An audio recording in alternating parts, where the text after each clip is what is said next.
মমতা বন্দ্যোপাধ্যায়কে আক্রমণ অমিত শাহর, পাল্টা আক্রমণে মহুয়া মৈত্র। মমতা দিদি ও তার চেলা হুমায়ুন কবির বাবরি মসজিদ বানাতে চায়। বিজেপির সরকার আসছে, পশ্চিমবঙ্গে বাবরি মসজিদ বানাতে দেব না। চণ্ডীপুরের সভা থেকে হুঙ্কার কেন্দ্রীয় স্বরাষ্ট্রমন্ত্রীর। গুন্ডা, প্রতারক, মাওয়ালি, খুনিদের থেকে সাবধানে থাকুন। অমিত শাহকে পাল্টা আক্রমণ তৃণমূল সাংসদ মহুয়া মৈত্রর। और ये ममता दीदी और उसका चेला हुमायूं कबीर बंगाल में बाबरी मस्जिद बनाना चाहता है। मुझे बताओ, कांची वालों, चंडीपुर वालों, बंगाल की पवित्र माटी पर बाबरी मस्जिद बननी चाहिए क्या? जोर से बोलो, बननी चाहिए। ए ममता दीदी, कान खोल कर सुन लो, भाजपा सरकार आने वाली है। बंगाल की भूमि पर हम बाबरी मस्जिद नहीं बनने देंगे।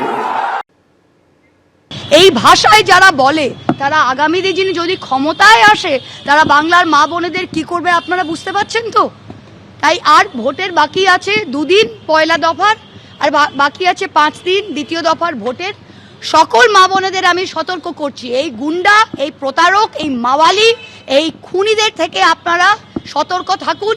যারা খোলা মঞ্চে আমাদের মুখ্যমন্ত্রী, আমাদের মাননীয় মুখ্যমন্ত্রীকে এই ভাষায় বলতে পারে, তারা আগামী দিনে যদি কোনোভাবে কোথাও একটু ক্ষমতায় আসে তারা আমাদের কি করবে এটা আপনারা জেনে রাখেন। নিজের প্রভাব খাটিয়ে জয়েস কামদারকে জমি দখলে সাহায্য করতেন ডিসি শান্তনু সিনহা বিশ্বাস।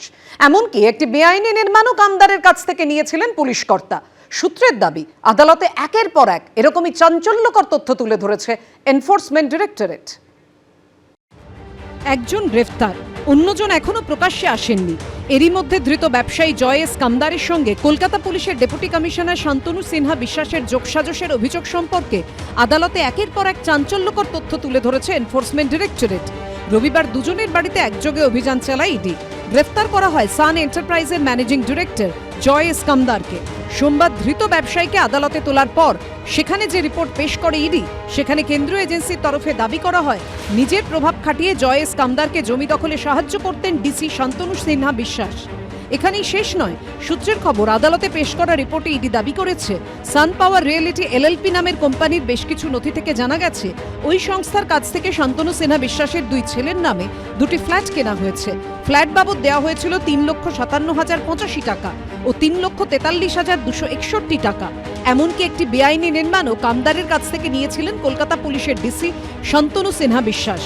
আদালতে জমা দেওয়া নথিতে ইডি আরও দাবি করেছে তদন্তে নেমে একটি হোয়াটসঅ্যাপ কথোপকথনের উল্লেখ পাওয়া গেছে, যেখানে শান্তনু সিনহা বিশ্বাসকে তার হোয়াটসঅ্যাপ স্ট্যাটাসে থাকা ছবি মুছে দিতে বলেছিলেন কামদার।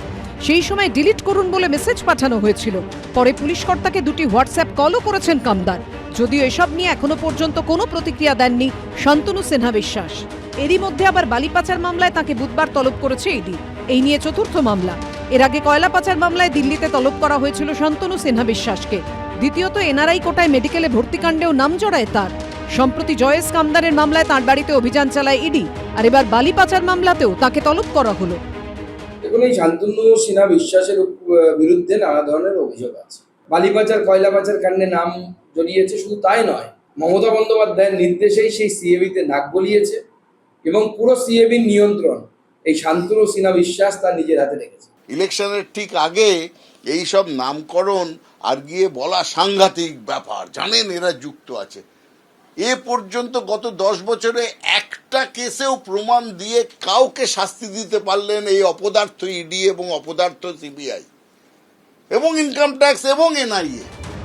অন্যদিকে ভোটের ঠিক মুখে গত শুক্রবার রাসবিহারী বিধানসভা কেন্দ্রের তৃণমূল প্রার্থী ও বিদায়ী বিধায়ক দেবাশিস কুমারের 5টি জায়গায় তল্লাশি চালিয়েছিল আয়কর দপ্তর। আয়কর দপ্তর সূত্রে দাবি, প্রাথমিক অনুসন্ধানের পর দেখা গেছে দেবাশিস কুমারের নির্বাচনী হলফনামায় ঘোষিত সম্পদ এবং তল্লাশির সময় প্রাপ্ত সম্পদের মধ্যে বেশ কিছু অসঙ্গতি রয়েছে। সূত্রের খবর, তল্লাশিতে প্রায় 1,75 লক্ষ টাকা মূল্যের হিরে ও সোনার গয়না এবং সোনার বাট উদ্ধার হয়েছে। আয়কর দপ্তর সূত্রে আরও দাবি, এই হীরের গয়না ও সোনার বাটের মতো মূল্যবান সামগ্রীর উল্লেখ তার নির্বাচনী হলফনামায় ছিল না। সূত্রের দাবি, এই অসঙ্গতির কথা ইতিমধ্যেই আয়কর দপ্তরের তরফ থেকে নির্বাচন কমিশনে জানানো হয়েছে। এ বিষয়ে দেবাশিস কুমারের সঙ্গে যোগাযোগ করা হলে তিনি কোনো মন্তব্য করতে চাননি।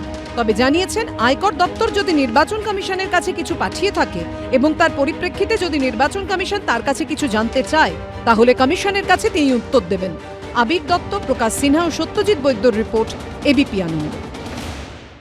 এবিপি আনন্দ, এগিয়ে থাকে, এগিয়ে রাখে।